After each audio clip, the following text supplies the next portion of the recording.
The year is 2012. I just picked up my best friend Poolin.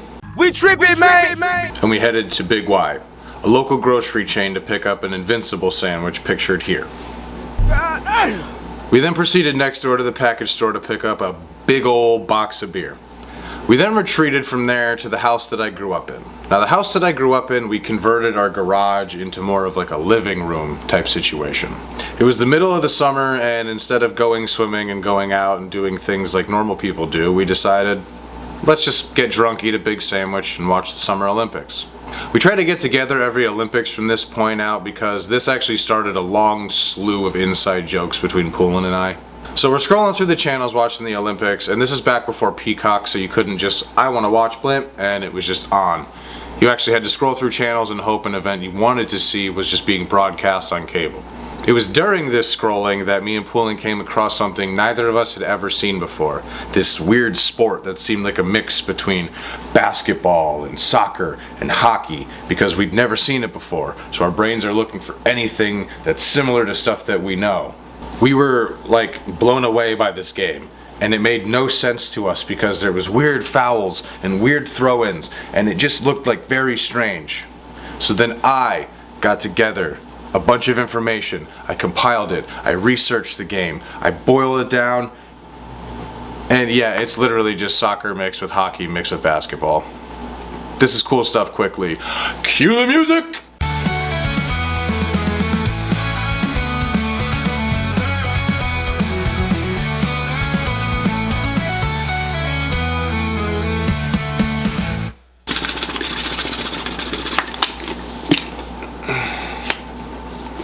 So this is not a handball, but it's something similar to the size of a handball. A little bit bigger than a softball, a little smaller than a soccer ball. It's a weird size, but I will say, you can do some damage in an elementary school dodgeball game with this. But throwing things at kids is not why we're here. So with this video, I want to give you guys a very straightforward breakdown of the sport and a very brief history report on them, because I looked into the history. Not only is this game just over 100 years old, but the history is essentially people made the rules. People followed the rules. Handball. That's about it. Now, in my research, I came across someone saying that a version of handball was seen on Greek amphora, but the picture looked nothing like handball. It was one person holding a ball while there were 6 other people in groups of 2 on piggyback. I also don't know what game that is. I'm down, but I don't know what game that is. As for the modern rules of handball, they were first published by Karl Schellens, Max Heisse, und Erich Koenig.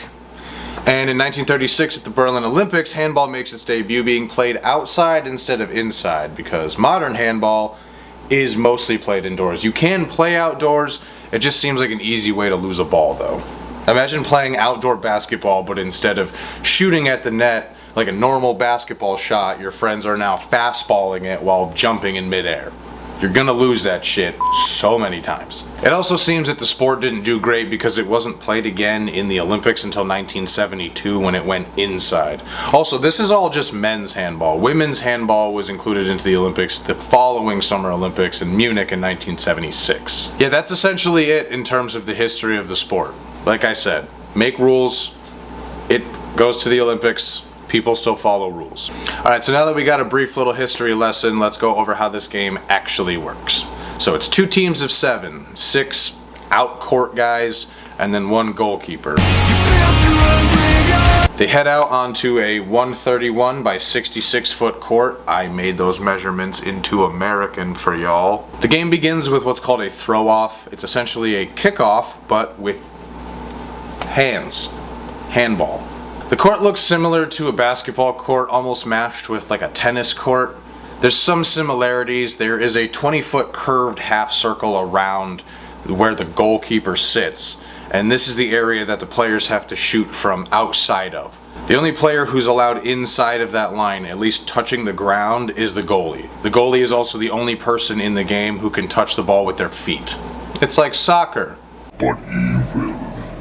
It does make for a lot of exciting saves, though. A good save in handball is so exciting. Now, once a player takes possession of the ball and goes on the attack, they do have to move similar to basketball. It's 3 steps you have to dribble. You can get a traveling charge in handball. I don't know if it's exactly called a travel. I'm sure it's called like a Geseblaska or something, but travel for the layman. So as I mentioned, players have to shoot from outside of that circle around the net. But the cool part about it is they may not be able to touch the ground inside, but you can get a running start and then Brad Pitt and Troy launch yourself over that line and just throw the ball essentially directly in the goalie's face. It's so sick. Some of these shots also seem genuinely impossible to save. Like, the brain just doesn't have enough time to react to a ball being thrown at 75 miles per hour 3.5 feet away from you. The average handball team scores between roughly 20 and 35-ish points per game, but here's a video of a guy scoring a flying goal. That's pretty sick, right? Now, there's a few different types of shots that I came across in handball. Now, when I say shots, it sounds like there's all these exciting things. I mean more like the throw-in that I mentioned at the start of the game and referee throw-ins and stuff like that. There's a few of them. It's just boring, standard, give the ball to the other team if the other team touched it, knocking it out of bounds type stuff. But there's one shot that I love in this sport, and that is the 7-meter shot. Handball's version of the hockey penalty shot. Now, if you're unfamiliar with the hockey rules of a penalty shot, I'm just going to explain the rules of handball, and you just sort of, in your head, replace the handball players with hockey players, and this is basically what happens. Imagine a player is on a breakaway, and right before they're about to launch into the air, a defender just straight up spears the guy. That is an unacceptable means of stopping an attacking player from having a shot at the goalie. So, the refs stop the game, everybody has to back up, and this guy gets to go one-on-one with the goalie from 7 meters, roughly 20-ish feet. These are crazy because the shooter also has to stand on a line, and he can't like jump to the side, he can't jump, he has to stand, and the goalie is just standing there going, it's nuts. This sport is nuts. And another great part about how awesome this is unlike the hockey penalty shot, penalty shots don't happen very often in hockey, which I'm sure to hockey fans is a good thing because, you know, dudes aren't out here just whacking dudes over the head on a breakaway and stuff like that. I mean, to a person like me, just, I don't know, man, make a whole game that's a shootout. Like, I like hockey, it's fine, but just make a whole shootout game. But in handball, these 7-meter shots, you could get like 5 of them in a game. They're not that uncommon because the field is so small, these guys are so crashed together, they're gonna do stuff they're not supposed to do, which results in excellent TV for people like you and me. Like, the goals are great in handball, but you give me a nice save, that's far more exciting to me. I have essentially still no idea what's going on, and I'm screaming as loud as the people in the stadium sometimes.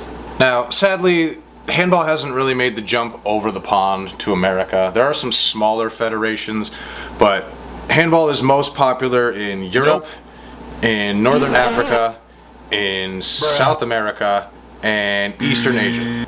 Now, I'd love to say that it'll make the jump someday. I don't know if it's going to. It's a chimera of sports, which is what I like about it. But the problem is here in America, we have all 3 of these sports. We do them very large because we care so deeply about our sports in this country. I also like that it seems to be an amalgamation of 3 sports I don't particularly care for, but when put together, make something I will go out of my way to watch. This past Summer Olympics, I was on vacation. You can ask my wife. I was watching handball as often as I possibly could. Me and Poulin are texting each other, bro, you watching this game tonight? Yeah, dude, I'll text you what's going on, blah, blah, blah. And it's like Norway versus Sweden, and it's like, who cares versus who gives a fucking But I do think that handball could be a good replacement to a few outdated gym games. Looking at you, indoor 2-hand football, what are we doing? You play football outside. Football, you take that outside. Handball, bring it indoors. Bring it to the gyms of America. Let these kids blow this game up. Because also, you don't need to be the fastest kid in the world. Some of these goalies have Seth Rogen body.